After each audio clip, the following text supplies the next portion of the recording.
एक छोटे से गांव में भोलू नाम का एक गधा रहता था। वह गांव बाकी गांव से बिल्कुल कटा हुआ था। न वहां कोई आता था और न वहां से कोई कहीं जाता था। एक बार गधे ने सोचा, क्यों ना जंगल के उस पार जाकर देखा जाए कि आखिर उस तरफ है क्या। अगले दिन भोर में ही वह जंगल की ओर बढ़ चला। जंगल घना था और गधा मूर्ख बिना सोचे समझे उसे जिधर मन करता उधर चल पड़ता। जैसे तैसे करके उसने जंगल पार किया और दूसरी छोर पर स्थित एक और गांव पहुंच गया। उधर गांव में हल्ला मच गया कि भोलू गधा गांव छोड़कर चला गया है। सब बात करने लगे कि वो कितना भाग्यशाली है और अब कितनी आराम की जिंदगी जी रहा होगा। लोगों की बात सुनकर कुत्तों के एक झुंड ने भी जंगल पार करने का निश्चय किया।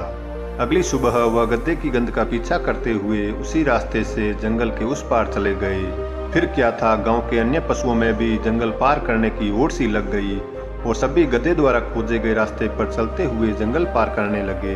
बार बार उस रास्ते पर चलने से एक पगडंडी सी बन गई और कुछ सालों बाद इंसान भी उसी रास्ते को पकड़कर जंगल पार करने लगे। समय बीतता गया और धीरे धीरे गांव की आबादी काफी बढ़ गई।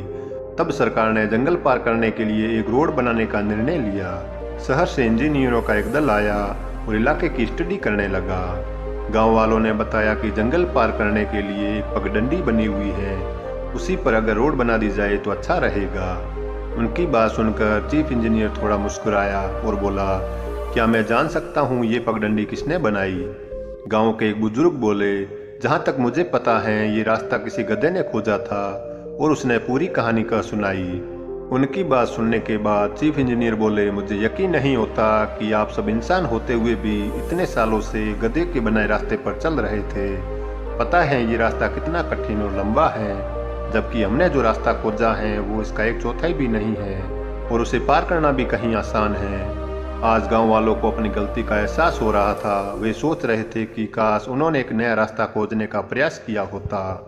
दोस्तों, जो गलती उन गांव वालों ने की, कहीं वही गलती हम भी तो नहीं कर रहे हैं? कहीं हम किसी गधे के दिखाए रास्ते पर चलकर अपनी लाइफ बर्बाद तो नहीं कर रहे हैं?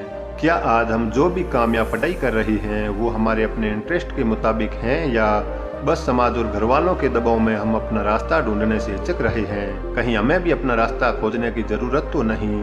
अगर हमें एक मीनिंगफुल लाइफ जीनी है तो हमें इन प्रश्नों का उत्तर देना होगा, वरना उस इंजीनियर की तरह एक दिन हमें भी कोई मिलेगा और बताएगा कि हमने अपनी पूरी जिंदगी एक गधे का रास्ता पकड़े पकड़े बर्बाद कर दी।